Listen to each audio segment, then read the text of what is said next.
I woke up to my parents, moving my brother's stuff into my house. You work from home, right where you stay. Doesn't matter, they said. So I replied, it also doesn't matter to me that you all stay in prison tonight. I work as a senior software engineer for a tech company based in Seattle, but I live in suburban Ohio. I've been fully remote since 2020, and last year I bought my first house, a modest 3-bedroom colonial that I've been slowly renovating. My older brother James, 35M, lives about 20 minutes away with his wife Patricia, 33F, and their 3 kids, 8M, 6F, 3M, in a cramped 2-bedroom apartment. During dinner, my mom, Barbara, 60F, started asking pointed questions about my work schedule. So you just sit at your computer all day. You don't actually go anywhere. I explained for probably the 100th time that yes, I work from home, but I'm actually working, meetings, coding, project management. My dad, Charles, 62M, chimed in with, but it's not like real work where you have to show up somewhere, right? I should have seen where this was heading, but I was blindsided when my mom said, we've been thinking since you don't really need all that space, you just need a desk and internet. Wouldn't it make more sense for James and his family to live in your house? You could move into our basement. We're getting it finished next month. I literally laughed because I thought she was joking. She wasn't. My dad launched into this whole presentation, and I mean presentation with points he'd apparently prepared about resource optimization and family priorities, according to them. 1, since I work from home, I don't need a real house. 2, a family with children has actual space needs. 3, the basement would be perfect for a young single person who just needs Wi-Fi. 4, this would be helping the family and being a good brother. 5, they'd even let me use the main floor bathroom during work hours. I sat there stunned while James uncomfortably pushed food around his plate. Patricia kept saying things like, we couldn't possibly, but in that way where she's clearly already mentally decorating my living room. You're joking, I finally managed.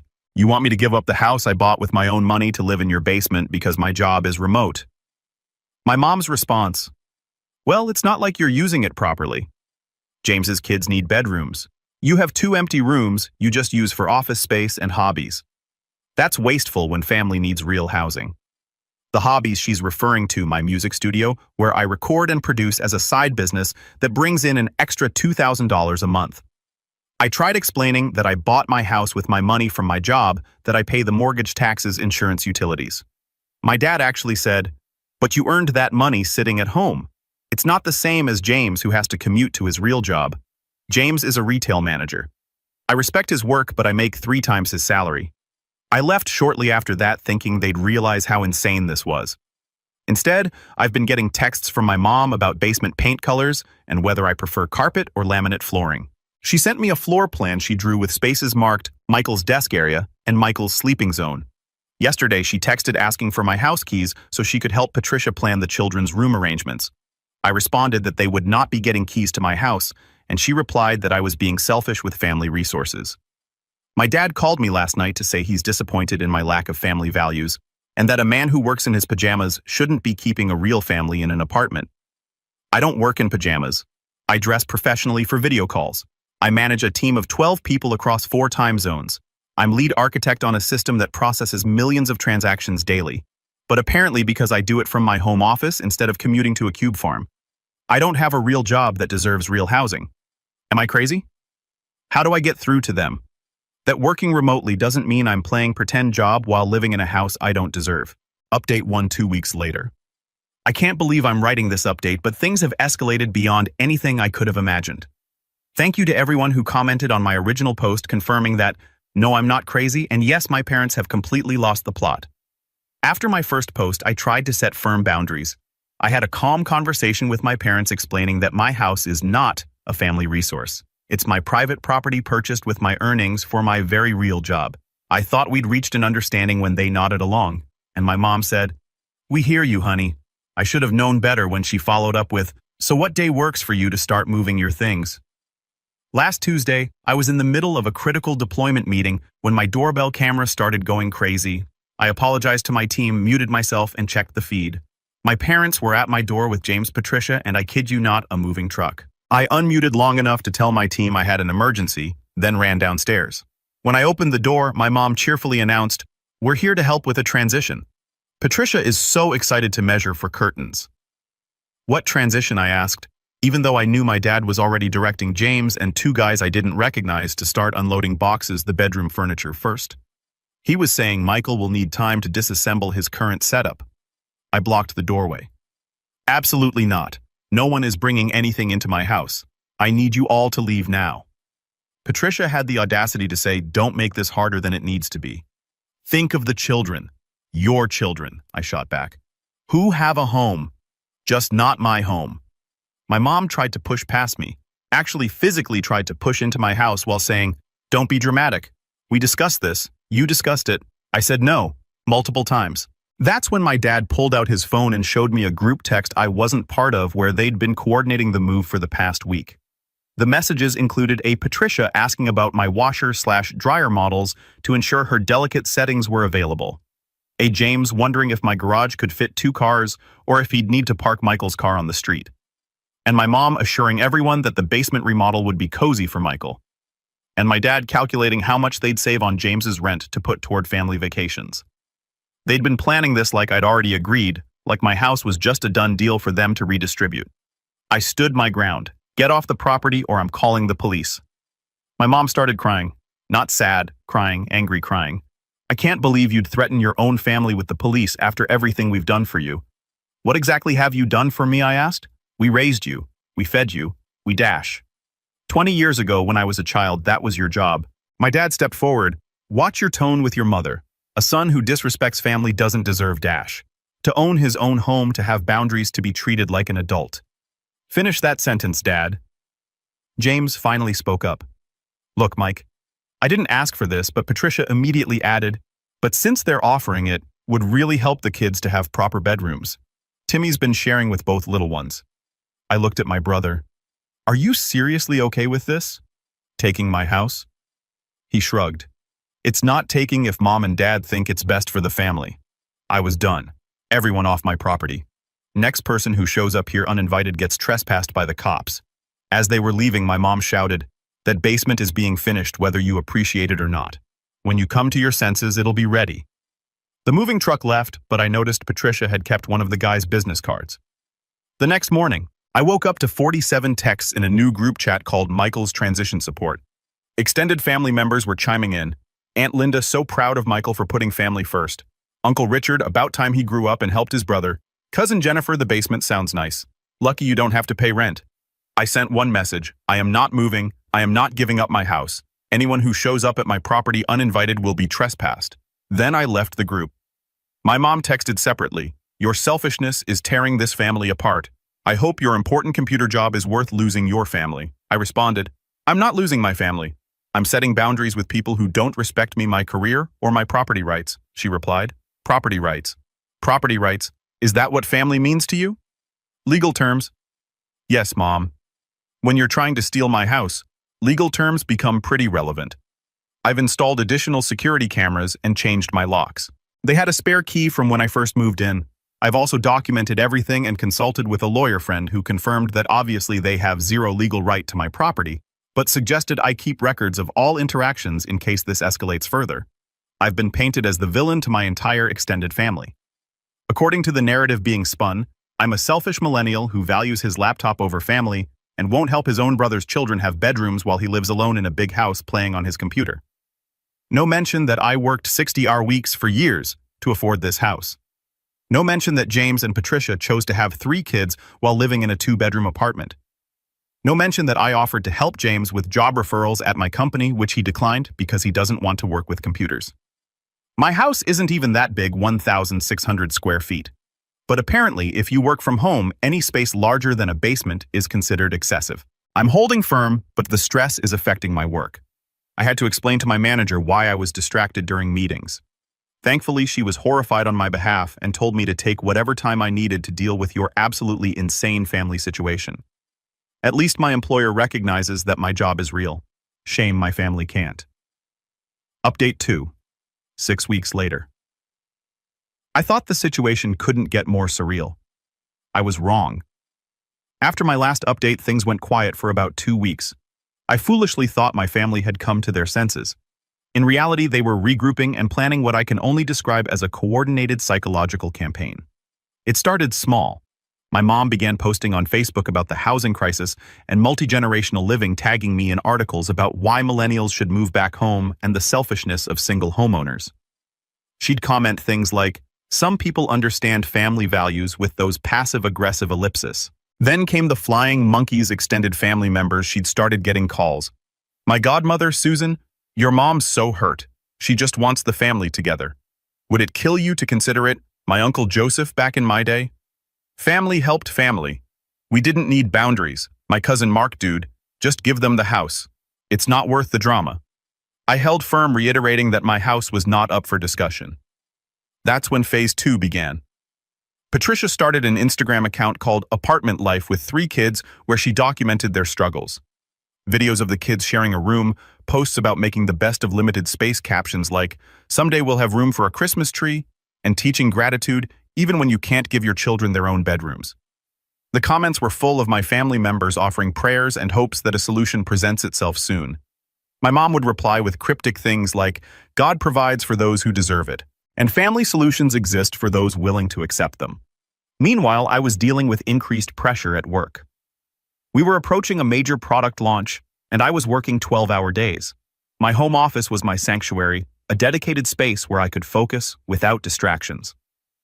The idea of moving to my parents' basement, fighting for bathroom time, dealing with their commentary about my not-real job while managing critical infrastructure.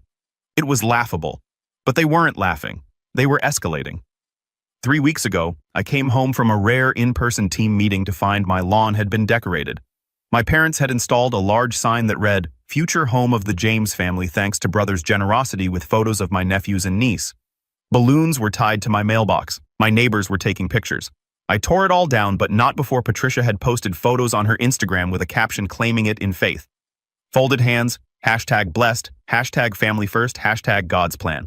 The comments exploded, church friends praising my sacrifice, local mom groups calling me an angel brother, people I'd never met discussing how wonderful it was that I was giving up my bachelor pad for the children. I posted one comment, "I am not giving up my house. This is harassment. Please stop." Patricia deleted my comment within minutes, but screenshot it first to share in the family group chat with crying emojis. And why would he be so cruel? The next day, my dad showed up at my house during a client presentation. I saw him on my doorbell camera walking around my property with a clipboard, measuring windows and taking notes. When I texted him to leave immediately, he responded, "Just helping James plan for the renovation." Ignore me. Renovation of my house. I excused myself from the meeting, went outside, and found him taking soil samples. "What the hell are you doing?" "Patricia wants to start a garden testing if the soil's suitable for vegetables." "Get off my property before I call the police." He looked at me with such disappointment. "Your grandfather would be ashamed. He built his house with his own hands for his family. You buy one with computer money and won't even share." Grandpa respected ownership. He'd understand completely. He worked a real job in a factory with his hands, and I work a real job with my brain. Leave? No. He left, but not before saying, "The basement will be ready next month. Your mother picked a nice gray for the walls. Very calming." Last week reached a new low. I woke up to find a lockbox on my front door, the kind realtors use. I immediately called my mom. "Oh good. You saw it. We thought it would be easier for the transition. James and Patricia can start moving things in slowly, and you won't have to be bothered. You put a lockbox on my door. Don't be dramatic. The code is your birthday. We're not strangers." I cut it off with bolt cutters and threw it in the trash. Then I called a locksmith to install new deadbolts and a security system that alerts my phone anytime someone approaches my property. 2 days later, a letter arrived from a lawyer. My stomach dropped. Were they actually trying to legally steal my house? But no, it was somehow worse. It was a formal notice that my parents were designating a portion of their basement as a rental unit and would be expecting me to sign a lease agreement to maintain family harmony and establish clear boundaries as requested. The lease terms included a $400 per month rent below market. They noted generously, access to upstairs bathroom during designated hours, a kitchen privileges with 24-hour notice, a quiet hours policy during their TV time, a no overnight guests without landlord approval, a first right of refusal if I decided to abandon my housing stubbornness. They were seriously trying to formalize me living in their basement as a rent-paying tenant while my brother lived in my house. I forwarded everything to my lawyer friend who laughed so hard he had to put me on hold. When he came back, he said, "Frame this. Frame it and put it on your wall as a reminder that sometimes family is absolutely insane." My work performance was starting to suffer. My manager pulled me aside and asked if everything was okay. I broke down and told her the whole saga. She listened, jaw-dropping further with each detail. "Michael," she said finally, "I'm going to say something that might be overstepping, but have you considered that your family is abusive?" I'd been so focused on the house issue that I hadn't stepped back to see the pattern. The dismissal of my career, the violation of boundaries, the public humiliation, the manipulation, the complete disregard for my autonomy. "Take some time," she said, real time. "Focus on the launch, and then take a week to figure out your next steps. And if you need to relocate to get away from this insanity, we'll make it work. Your job is real valuable and important. Don't let anyone tell you otherwise." That night, I made a decision. I blocked my parents, James and Patricia, on everything: phone, social media, email. I sent one final message to the extended family group chat. "My career is real. My house is mine. I will not be moving to a basement. I will not be giving up my property. Anyone who continues to harass me about this will be cut out of my life. This is not a negotiation." Then I left that chat too. The peace was immediate. No buzzing phone, no doorbell alerts, no passive-aggressive posts to see, just quiet. I finished the product launch successfully. My team crushed our metrics. My manager put me up for a promotion, and I sat in my home office in my house feeling like I could breathe for the first time in months. Of course, it didn't last. Which brings me to final update 4 months later. I've debated whether to write this final update, but I figure you all deserve to know how this insane saga ended. After blocking my family, I enjoyed 2 months of relative peace. I threw myself into work, earned that promotion, hello principal engineer, and started therapy to unpack the decades of dismissive behavior I'd normalized. My therapist helped me understand that my parents had always minimized my achievements. Good grades were expected, scholarships were lucky. My career was playing with computers. Nothing was ever real or valid unless it fit their narrow definition of success. I thought the silence meant they'd finally accepted reality.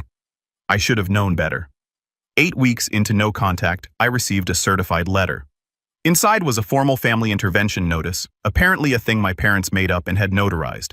It included 1, a psychiatric evaluation referral for my antisocial behavior. 2, a family counseling schedule with a therapist who specialized in gaming addiction because working in tech means I'm addicted to games. 3, a proposed timeline for residential transition. 4 photos of the completed basement apartment with my name on the door. But the real kicker: they'd obtained a power of attorney form pre-filled with their names, citing concerns about decision-making capacity in light of recent irrational behavior. My lawyer friend connected me with an actual estate attorney who sent a cease and desist letter so strongly worded it could strip paint. It explicitly stated that any further attempts to access my property, claim rights to my home, or question my mental capacity would result in legal action. The response came not from my parents, but from Patricia's divorce attorney brother, claiming the letter was unnecessarily aggressive and suggesting mediation to resolve the family housing situation.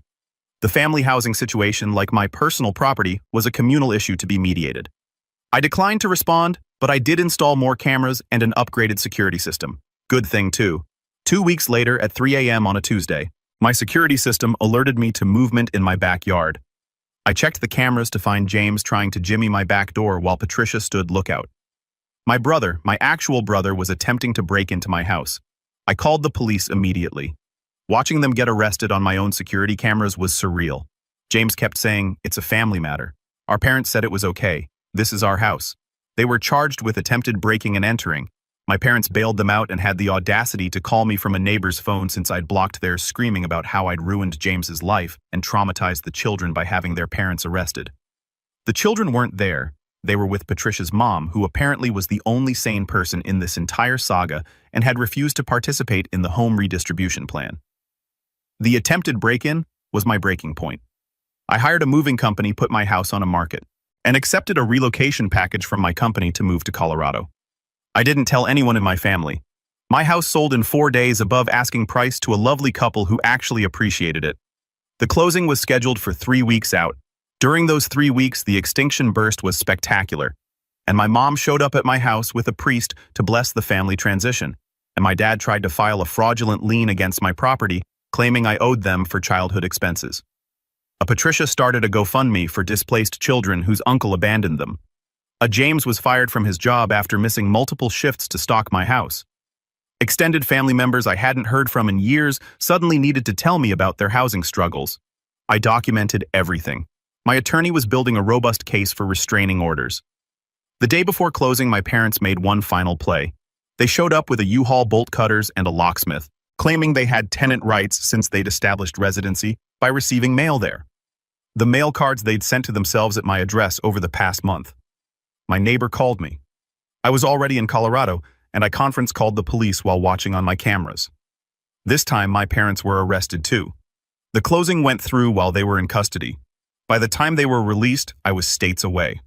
My phone number was changed, and my forwarding address was a P.O. box. That was 2 months ago.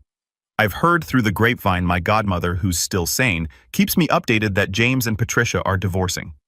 The stress of the situation apparently revealed other issues, and my parents are facing significant legal fees. They're telling everyone I sold the family home out of spite. The basement renovation put them $15,000 in debt. Patricia's Instagram is now private after someone reported her for harassment. My new life in Colorado is peaceful. My home office has a mountain view. My neighbors don't try to break in. My family doesn't exist here. I'm in therapy dealing with the guilt and grief of losing my family. Not because they died, but because they revealed who they always were. People who saw me not as a person, but as a resource to be redistributed. My therapist asked me last week if I regret anything. I thought about it and realized I have one regret, that I didn't see this coming sooner. The signs were always there. Every achievement dismissed, every boundary pushed, every success reframed as luck or selfishness. But I don't regret keeping my house. I don't regret calling the police. I don't regret moving away. I don't regret choosing my peace over their chaos. For anyone reading this who's dealing with family who doesn't respect your career, your choices, or your boundaries, you're not crazy. Your job is real. Your home is yours. Your life is valid. And sometimes the price of peace is distance. I'm still a software engineer. I still work from home. And now I do it 1,000 miles away from people who think that makes me less deserving of basic respect. Best decision I ever made. Final edit. Since some people have asked, yes, I'm still no contact. No, I don't plan to reconcile. Yes, I'm happy.